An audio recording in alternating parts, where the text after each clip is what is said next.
Assalamualaikum warahmatullahi wabarakatuh.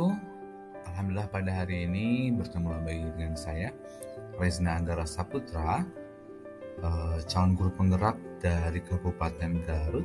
Insya Allah pada kesempatan kali ini saya akan menyajikan sebuah demonstrasi kontekstual dari tugas mandiri 1-3 ayat 6.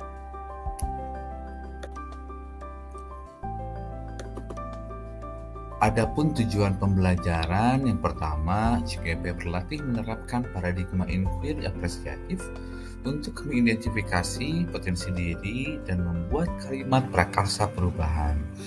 CGP berlatih menyusun bagja menurut kalimat prakarsa perubahan diri yang telah dibuat untuk kemudian menjalankannya. Untuk selanjutnya, apa itu paradigma inquiry apresiatif?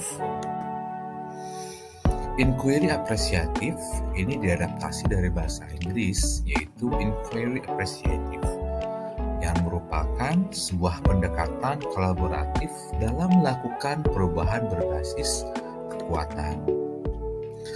Ketika kita berbicara dalam konteks sekolah, pendekatan IA dapat dimulai dengan mengidentifikasi hal baik apa yang telah ada di sekolah, mencari cara bagaimana hal tersebut dapat dipertahankan, dan memunculkan strategi untuk mewujudkan perubahan ke arah yang lebih baik.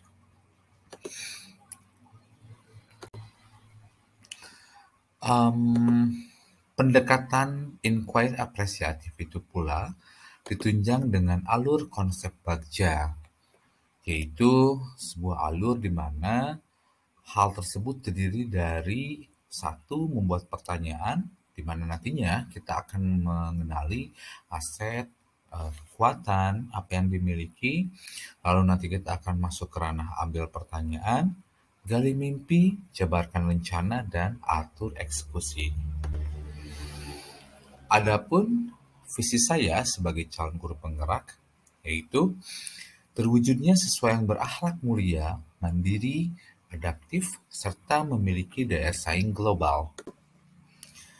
Lantas, penjabaran pada komponen visi yang pertama berakhlak mulia, penggambaran dari profil pelajar Pancasila yaitu beriman kepada Tuhan Yang Maha Esa. Mandiri, penggambaran dari murid yang mampu berdikari, memiliki rasa tanggung jawab terhadap dirinya serta sadar akan tugas dan kewajibannya. Adaptif, penggambaran dari murid yang bermakna dengan semangat kemampuan berinovasi, kreatif, serta proaktif terhadap perubahan zaman. Yang terakhir, bersaing global, menggambarkan siswa yang mampu dan harus bisa bersaing secara global. Berikut adalah kanvas atap terkait dengan prakarsa perubahan.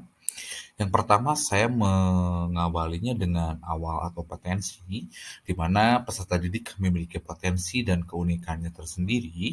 Ini dikaitkan dengan keadaan saat ini, di mana teknologi menjadi bagian terpenting dalam hidup mereka. Seperti yang kita ketahui bahwa generasi Z atau generasi sekarang itu sangat erat sekali dengan teknologi. Oleh karenanya, dalam sudut pandang saya, ini bisa dijadikan sebagai potensi awal bagaimana pembelajaran nanti ke depannya itu bisa dikonversikan atau bisa di-mixkan, di-blended dengan teknologi. Lalu tantangannya, peserta didik kurang mampu memaksimalkan pemanfaatan teknologi secara positif. Tentu ini merupakan sebuah tantangan di mana ketika kita menggunakan gadget, terutama untuk anak-anak, mereka lebih cenderung menggunakannya untuk kepentingan mereka sendiri. Dalam artian, mereka masih kurang mampu menggunakannya secara bijak. Aksi memfasilitasi peserta didik dalam pemanfaatan teknologi melalui pembelajaran diferensiasi dengan berkolaborasi dalam pemanfaatan teknologi. Lalu pada pembelajaran, peserta didik mampu memanfaatkan teknologi secara positif serta mandiri dalam berkarya. Langkah selanjutnya, saya akan menyampaikan tahapan bagja berdasarkan prakarsa perubahan. Yang pertama dimulai dari buat pertanyaan. Ada 2 pertanyaan yang saya buat. Yang pertama, mengapa peserta didik lebih menggemari pembelajaran menggunakan teknologi? Ini tidak bisa dipungkiri ketika kita melibatkan teknologi di dalamnya dan menggunakan beberapa aplikasi, peserta didik itu lebih cenderung menyukai hal tersebut. Lalu pertanyaan yang kedua, apa yang harus dilakukan untuk meningkatkan pemahaman peserta didik dalam pemanfaatan teknologi dalam pembelajaran? Maksudnya, yaitu bagaimana caranya nanti ke depannya ketika siswa harus beradaptasi dengan teknologi, mereka mampu menggunakannya dan tepat guna, tidak hanya digunakan dalam hal yang kurang baik saja. Lalu tindakannya yang pertama, sesuai dengan apa yang disampaikan, ini bisa melalui survei, meminta kepada anak terkait dengan sosial media apa yang mereka gunakan, lalu menggunakan teknologi yang tepat guna agar bisa nantinya digunakan oleh peserta didik. Yang selanjutnya, memberikan pemahaman terkait penggunaan teknologi yang bisa digunakan dalam pembelajaran. Yang terakhir, berkolaborasi dengan rekan guru informatika serta kepala sekolah. Selanjutnya pada tahap ambil pertanyaan ini, yang mana untuk menemukan dari kekuatan, potensi, kegiatan penyelidikan dan sebagainya, ada dua pertanyaan yang saya bubuhkan. Yang pertama, siapa di antara peserta didik yang sudah mahir dan memiliki pengalaman dalam pemanfaatan teknologi? Dan yang kedua, bagaimana cara meningkatkan pemahaman siswa terkait pemanfaatan teknologi? Ini merupakan pertanyaan pemantik di mana pada nantinya, pada proses ini saya akan mencoba pertama berdiskusi dengan siswa terkait dengan pemahaman mereka terhadap pemanfaatan teknologi. Yang kedua, memberikan peserta didik yang belum mampu, dalam artian mereka yang masih kurang mahir dalam penggunaan teknologi, diberikan kewenangan, diberikan ruang untuk mencoba. Yang selanjutnya, diberikan ruang khusus kepada peserta didik yang sudah mahir agar bisa menjadi tutor ya, menjadi tutor dan bisa berbagi dengan temannya yang belum mampu. Yang terakhir, memberikan pemahaman kepada peserta didik bagaimana cara memanfaatkan teknologi secara positif. Selanjutnya, pada proses gali mimpi, ada satu pertanyaan yang saya buat, dua pertanyaan.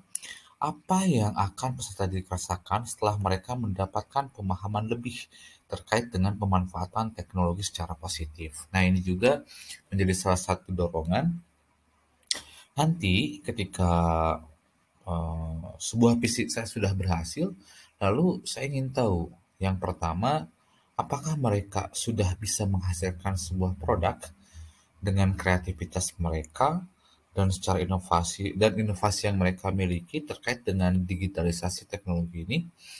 Yang keduanya, adanya peningkatan antusiasme terhadap pelajaran yang diikuti.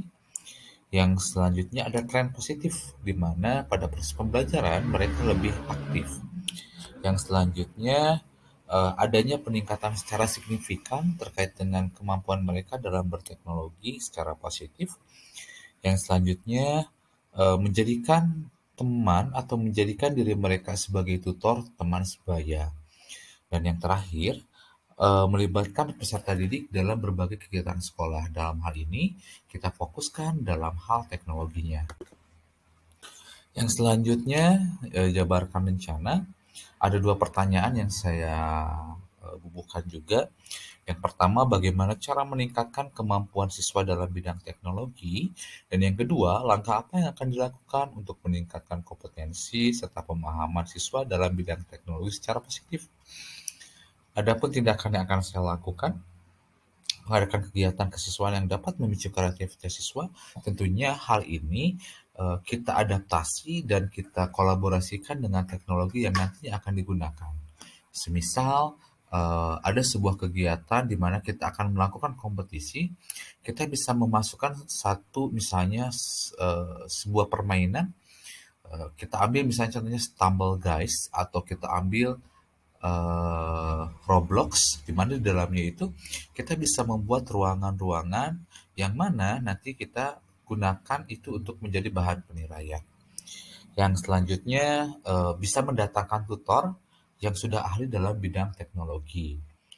Dan yang ketiga, menjadikan lab sebagai pusat pembelajaran siswa dalam bidang teknologi. Tentunya lab ini menjadi salah satu sarana yang paling penting, manakala ketika kita berbicara tentang teknologi, sarana yang paling utama yaitu lab.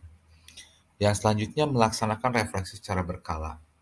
Tentunya hal ini perlu dilakukan manakala ketika sebuah program tersebut sudah jalan dan akan berjalan, refleksi tentu harus menjadi sebuah kebiasaan.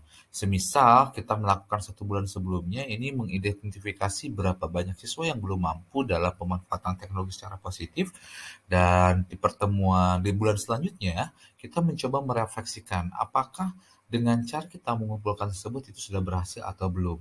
Seperti itu kurang lebihnya. Yang selanjutnya atur eksekusi.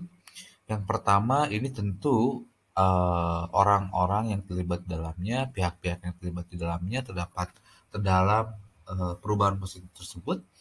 Ada pertama kepala sekolah, rekan guru, komite sekolah, orang tua siswa, termasuk siswanya sendiri, dan warga sekolah secara keseluruhan. Ketika kita berbicara tentang eksekusi ini, tentunya ini tidak hanya melibatkan satu orang saja, tetapi stakeholders di dalamnya harus terlibat.